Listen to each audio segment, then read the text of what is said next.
Mesdames, Mademoiselles, Messieurs, bienvenue à Métro News. Voici les principaux titres qui seront développés aujourd'hui.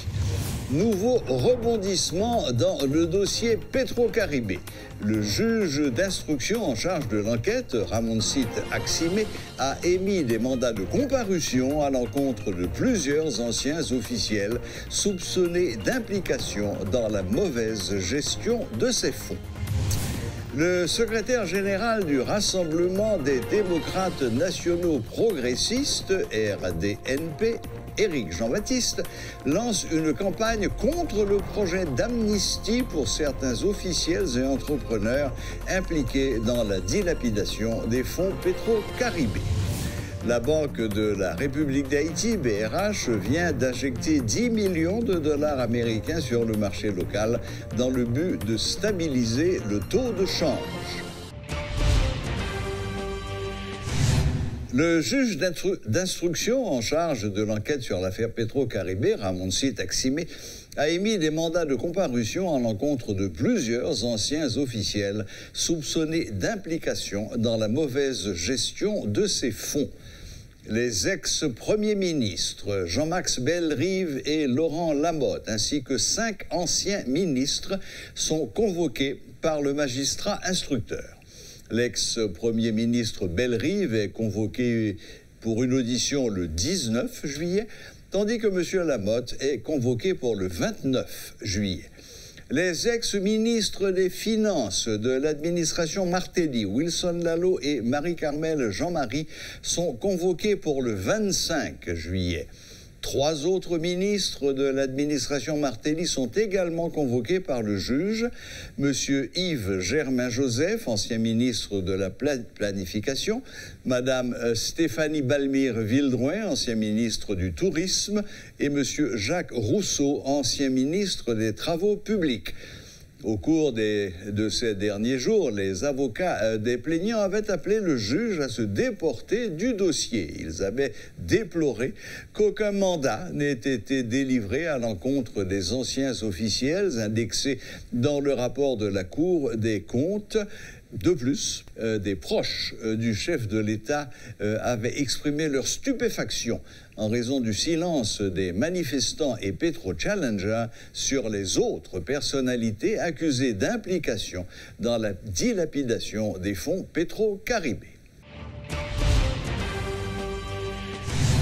Le sénateur Yuri Latortue appelle le juge Ramoncit Aximé à allonger la liste des personnalités qui doivent comparaître devant le cabinet d'instruction. Citation.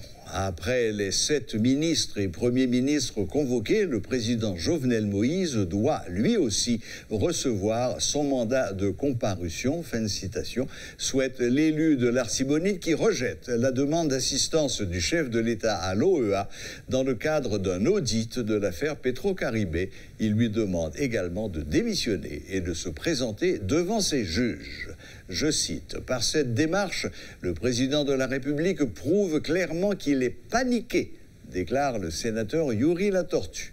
Suivez ses explications. Jodia, Cour des comptes statué, président Wennon sorti 69 fois, encore une fois, il est paniqué et il a demandé au OEA, il a demandé au ONU, et puis il a demandé au les bon Dieu, viennent faire enquête là, puisque de toute façon, eh bien, président, c'est temps, les besoins de faire passer, parce que lui, ouais que Jodia, sacrété, faut juge là, prend responsabilité et même j'en mets mandat de comparution. Eh bien, compte en pile l'autre ministre et premier ministre, premier mandat, il doit aller pour président Jovenel Moïse. Et c'est là que je crois que je dis, juge là doit prendre responsabilité. Population doit prendre responsabilité pour continuer à demander à ce que le président démissionne et là devant la justice. Je rappelle nous que dans la Constitution, nous, président d'Haïti, il n'a pas d'immunité. Il simplement les privilèges de juridiction. Ça veut dire qui ça? Ça veut dire que s'il commet un acte, une infraction, l'exercice fonctionne, il y a un tribunal spécial qui c'est la Haute Cour de justice, qui lui-même doit être en délai. Mais si ce n'est pas dans l'exercice fonctionne, citoyen Jovenel doit répondre devant le tribunal de droit commun. Donc c'est dans ce sens ça, moi je crois que parole ça, nous rejetons de trait la question de l'OEA et nous demander à ce que la juridiction nationale fasse le travail et que le juge là, il n'a pas fait 2 poids 2 mesures. il n'est pas fait passe pour qui. S'il a voulu mandat, il faut le voyer mandat derrière tout le monde. Le secrétaire général du Parti Rassemblement des démocrates nationaux progressistes, RDNP, Éric Jean-Baptiste, annonce une campagne de sensibilisation dans le but de barrer la route au projet des membres de l'opposition qui veulent amnistier leurs proches impliqués dans le dossier Petro-Caribé. Monsieur Jean-Baptiste a fait remarquer que des spots publicitaires, des billboards et autres moyens de communication seront utilisés pour convaincre la population de la nécessité de tout faire pour contrecarrer ce projet. Nous connaissons que c'est une culture liée à la caille que tout petit volet, c'est-à-dire qu'un petit volet banane dans le marché ou bien un petit volet poule, et là nous prenons, nous mettons dans la prison et puis nous perdons du clé. Et cependant, tout gros volet, la palto, gros volet aller vite, gros volet avec non, ou sinon gros volet qui a coulé peau, moun sa yo, nous pas jamais du tout, mais vraiment, et prend sanction contre eux. Nous comme ça.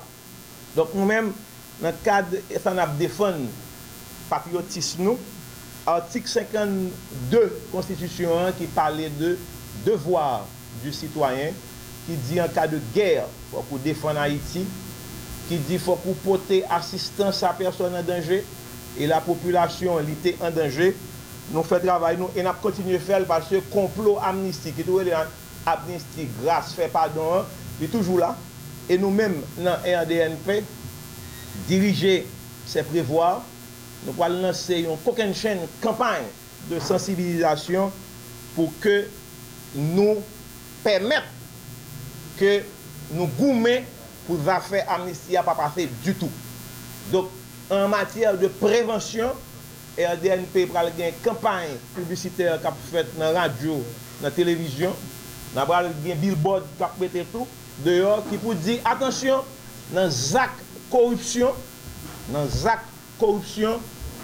si souris que nous les volets, si volets, rat que nous les moyennes volets, chat que nous les gros volets, yo tout doit joindre sanction que vous méritez. Et je ne dis pas, peuple haïtien en clair, il faut que vous remettez Cobra et il faut que vous preniez code la justice. Des organisations proches du pouvoir accusent les parlementaires d'être les responsables de la situation d'insécurité qui s'est installée dans le pays. La prolifération des gangs armés dans les quartiers populaires est la conséquence directe des stratégies de campagnes électorales, a avancé le coordonnateur général du mouvement des organisations populaires d'Haïti, MOP, Paul Géraud Jean-Baptiste.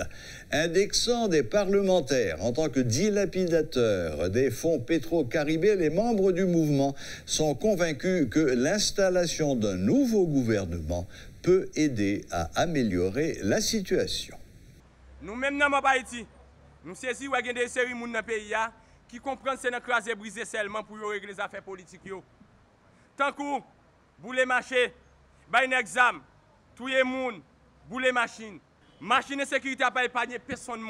Regardez, la majorité des gens qui ont des armes, c'est les gens qui sont députés sénateurs. Les gens depuis qu'ils ont mené une campagne à député sénateur, ils ne sont pas obligés de remettre des armes.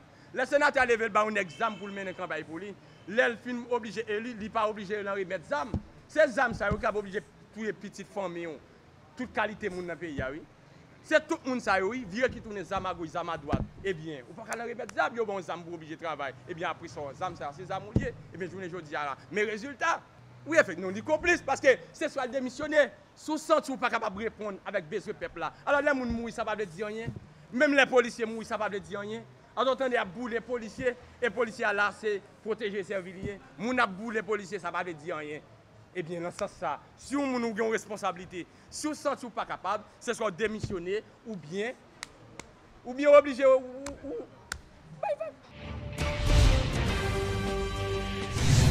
10 millions de dollars ont été injectés sur le marché local par la Banque de la République d'Haïti dans le but de stabiliser la gourde, conformément à l'annonce faite par le gouverneur de la Banque centrale le 31 mai dernier. Au total, 150 millions de dollars seront injectés et déjà l'effet se fait sentir sur le marché car la valeur de la monnaie américaine est demeurée stable ces dernières semaines. Voilà, la boucle est bouclée. Merci de nous rester fidèles et à la prochaine, même heure, même chaîne.